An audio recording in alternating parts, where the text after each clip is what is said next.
No vídeo de hoje eu vou desmontar as principais mentiras que estão sendo propagadas por jornalistas e militantes a respeito da polêmica PEC das praias. Vou mostrar também relatos de um governo completamente sem rumo, vindos da boca da própria militância, e a contradição do brilho no olhar de Lula ao lado de Moraes. Vem comigo. Diante dos fatos que estamos presenciando ao longo dos últimos dias, eu não poderia deixar de falar nesse vídeo sobre a tão polêmica PEC das praias. E os recortes que eu vou mostrar aqui são provas claras de que é necessário fazer esse esclarecimento. Eu não vou nesse vídeo me posicionar ou argumentar a favor ou contra a aprovação dessa proposta de emenda à Constituição. O que eu vou fazer aqui é desmontar as mentiras absurdas que estão sendo usadas por articuladores da esquerda e por parte da grande mídia para defender um posicionamento. Eu vou desmontar essas mentiras para que você, com base nos fatos, possa avaliar se é a favor ou contra a PEC. A primeira mentira já é em relação ao apelido dado a essa proposta, PEC das praias. Por que isso é uma mentira? Porque essa proposta não tem absolutamente nada a ver com as praias em si, os espaços frequentados pelos banhistas, que são espaços públicos. Essa PEC corresponde a uma faixa que começa 33 metros depois do ponto mais alto que a maré atinge, ou seja, esses terrenos não abrangem a praia e o mar. Os terrenos em questão, que apesar de serem chamados de terrenos de marinha, não são da Marinha Brasileira, pertencem à União, ou seja, pertencem ao país. Pela legislação atual, a União, que é a dona desses terrenos de marinha, pode permitir que pessoas e empresas usem esses espaços, construam neles, como é o caso, por exemplo, de hotéis e resorts, inclusive que essas permissões sejam transmitidas aos seus respectivos herdeiros. Os terrenos, portanto, continuam sendo propriedade da União, mas são usados por pessoas ou empresas mediante pagamento de impostos específicos. O que o texto dessa PEC prevê é que a União teria autorização legal para vender esses terrenos já ocupados para as pessoas ou empresas que já estão os ocupando. Nos casos dos terrenos que estão ocupados por empreendimentos, por exemplo, a União venderia para a empresa que está o ocupando por um valor calculado de acordo com parâmetros a serem estabelecidos também na legislação. No caso de áreas ocupadas por habitações de interesse social, a transferência de propriedade dos terrenos seria feita de forma gratuita aos moradores. E tem mais dois pontos muito importantes que estão descritos de forma claríssima no texto dessa PEC.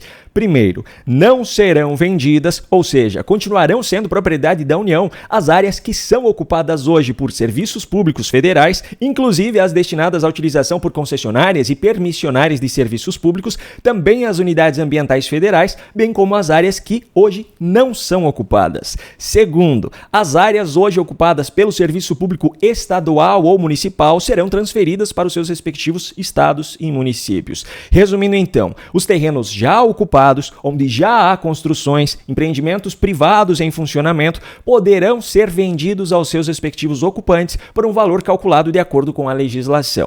Os terrenos que hoje estão sendo ocupados por serviços públicos federais, estaduais ou municipais, ou que são áreas ambientais, continuarão sendo propriedade pública, só que o que é federal fica para a União, o que é estadual vai para o estado e o que é municipal vai para o município. Os terrenos que estão ocupados por habitações de interesse social serão repassados para os seus respectivos moradores de forma gratuita. E os terrenos que não estão ocupados hoje não serão vendidos. Simples assim. Tendo esse entendimento, automaticamente fica claro que o uso da expressão privatização das praias, como está sendo usado por militantes de esquerda, também é uma mentira absurda, pois definitivamente essa proposta de emenda à Constituição não trata de privatização de espaços que são públicos, que nesse caso são as praias. Outro argumento que está sendo muito utilizado por militantes de esquerda, e aqui eu trago o exemplo do senador Fabiano Contarato, do PT, é o de que o acesso às praias seria perdido com a venda dos terrenos. Ele disse isso, inclusive, ao participar ao vivo de um programa na Globo News. Ele vai transferindo o domínio para um particular. A praia é pública, mas o acesso a ela vai ser restringido. Esse acesso, nós estamos privatizando esse acesso à praia como um bem público, como diz o querido senador Esperidião Amin, mas que na minha concepção ela vai sim mitigar e ela vai restringir o acesso, vai privatizar as praias, eu não tenho dúvida nesse contexto. Só que ao lado dele, nesse mesmo programa, estava o também senador Esperidião Amin, que o desmentiu, citando a lei que assegura que as praias são espaços públicos e que o acesso aos espaços públicos deve ser garantido. Se me permite, esta desobediência que você, Otávio, traz aqui, presente, confirma a acusação que já tinha sido feita há pouco. Isto já está protegido por lei.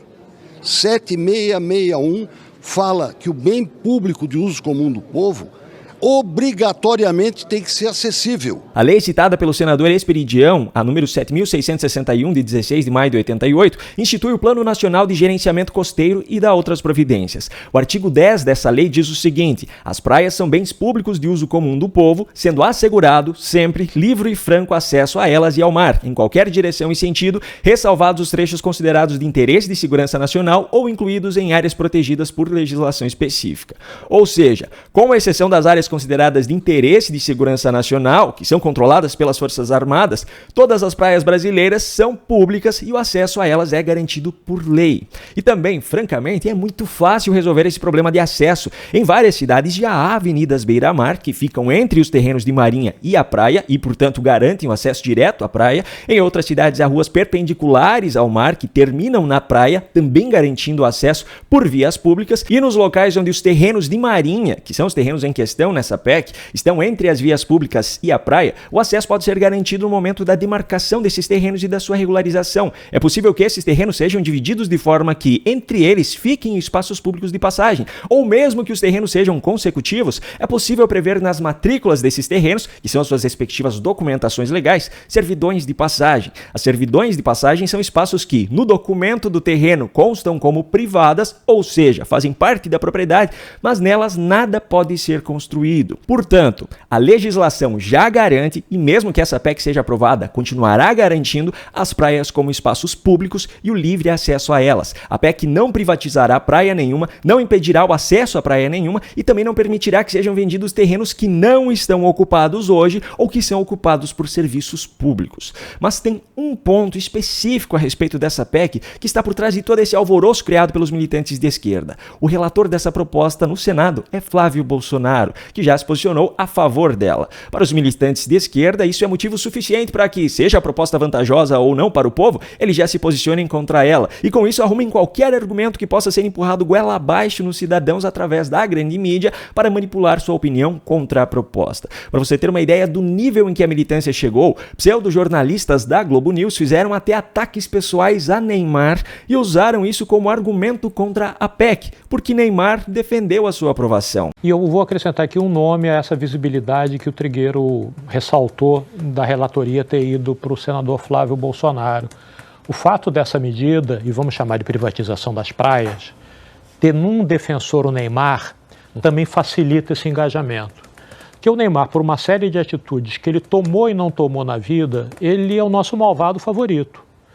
Ele está passando pela carreira de jogador de futebol sem nunca ter sido o que a gente esperava que ele fosse o maior do mundo. Jogador muito talentoso, mas nunca, e não é por não ter ganhado bola de ouro, prêmio não, nunca chegou lá perto. Para mim, pouco importa a opinião do Neymar, não estou defendendo ele, mas olha a que ponto chegou o jornalismo. Bom, outro nome tradicional na militância jornalística que argumentou sobre essa PEC foi Miriam Leitão. Só que o argumento dela foi na linha de que o oceano vai subir e aí lá no futuro esses terrenos de marinha estariam submersos. Para quem não entendeu, todo mundo que está acompanhando, bom dia a todos que acompanham aqui a Conexão e que sabem que as mudanças climáticas estão entre nós. E elas dizem o quê? Aquecimento do oceano e elevação do nível do mar. Então, a gente tem que chamar quem para pensar o que fazer com toda a costa brasileira. O Brasil tem um país, uma costa enorme. Climatologistas como Carlos Nobre, que a gente ouviu aqui. Ô, dona Miriam, não é um pouco contraditório ser contra privatizações, como a esquerda tradicionalmente é, alegando sempre que os super ricos, que se aproveitam daquilo que deveria ser do povo, mesmo que esse ser do povo seja só na hora do povo pagar a conta, mas usar como argumento contra uma privatização algo que vai acontecer lá no futuro e que, com a privatização, não será problema mais da União, será um problema do proprietário. O aumento do nível do oceano e, consequentemente, o seu avanço não deveria ser uma preocupação de quem compraria o terreno, em vez de ser de uma pseudo-jornalista militante de esquerda. Bom, para você que assistiu até aqui, ficou claro que os argumentos que estão sendo usados pela militância de esquerda sobre essa PEC são absolutamente mentirosos e contraditórios. Mas, como eu disse lá no início, o meu objetivo aqui era apenas desmontar essas narrativas e não me posicionar a favor ou contra a PEC. Tanto que, apesar de desmentir os argumentos usados contra ela, eu não apresentei nenhum argumento a favor. Eu apenas mostrei para você do que essa PEC realmente trata. Agora, com essas informações, você pode formar a sua opinião sobre essa proposta. Aliás, eu quero saber de você. Me conta aqui nos comentários. Você é a favor ou contra essa PEC? E aproveitando que eu mostrei alguns recortes da Globo News, eu já vou trazer aqui também outro recorte de um programa da emissora, só que agora de Daniela Lima, falando sobre o governo Lula. E mais uma vez, apesar de todo o seu histórico militante, mostrando que a gestão de Lula, de governo, não tem nada. Eu fui conversar com gente que conhece o Lula há muito tempo, que está fazendo uma análise pragmática mais distanciada do governo, inclusive do governo dele, do terceiro governo, para entender exatamente como está sendo vista a surra, por exemplo, que o governo levou no Congresso na semana passada, que era previsível. Esse aliado com o qual eu conversei, um deles, disse, olha, eu não vou fulanizar, não vou dizer que o problema é o Rui Costa, é o Padilha. Agora, o que eu posso dizer é que há uma falha estrutural de plano. Isso disse o diagnóstico é de um petista de 4 costados, que conhece o presidente da República há muito tempo. É preciso ter uma reorganização. Agora, quando o governo vai se dar conta disso, não se sabe. Porque essa avaliação, eu já vou jogar para ele, está sendo feita com 1 ano e meio de bola rolando. Eu até falei com a fonte, falei, escuta, mas assim, eu tô ouvindo você e realmente concordo, acho que tá desarranjado o negócio. Mas se eu tô entendendo, o Lula com os seus 73 anos não tá? E por falar em Lula, tem outra coisa que eu quero mostrar aqui. Na solenidade de posse da nova presidente e do novo vice-presidente do TSE, que aconteceu nessa semana, Lula e Alexandre de Moraes estavam sentados um ao lado do outro. E me chamou a atenção o brilho no olhar de Lula, olhando para Moraes. Veja só. O presidente que está se despedindo, geralmente, e não vai discursar nessa cerimônia, mas não posso deixar de expressar aqui minha grande honra. Por que isso me chamou a atenção? Porque até poucos anos atrás, Alexandre de Moraes dizia isso sobre o PT de Lula. Em relação à última questão do nosso simpatizante aqui, de um governo corrupto, que foi colocado para fora do Brasil pela corrupção, pela falta de vergonha na cara de quem roubava bilhões e bilhões, se, ao invés de roubar bilhões, tivesse investido na segurança, se ao invés de desviar dinheiro para construir porto em Cuba, tivessem investido em presídio, nós estaríamos muito melhor. Obrigado. E nessa mesma época, o PT de Lula fazia publicações como essa sobre Moraes, chamando de ministro golpista, apontando irregularidades cometidas por ele e ainda considerando que a indicação dele ao STF era prejudicial à democracia. Só que agora Moraes é o herói da democracia para o PT. Curioso, não é mesmo? A pergunta que eu faço é, o que será que aconteceu nesse meio tempo para que hoje Lula tivesse esse brilho no olhar ao lado do seu velho inimigo?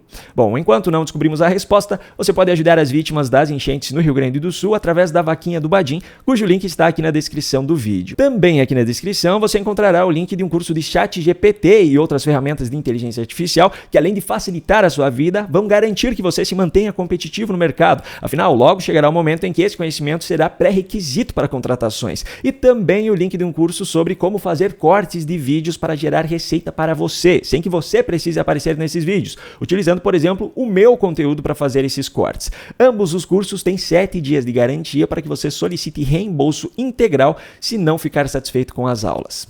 No canto da sua tela aparecerão agora recomendações de outros vídeos aqui do canal para que você os assista caso ainda não tenha feito. Se você gostou desse conteúdo e quer receber os novos vídeos aqui do canal, se inscreva e ative o sininho de notificações. Essa é a única forma de garantir que o YouTube entregará a você esses novos conteúdos. Um grande abraço e até o próximo vídeo.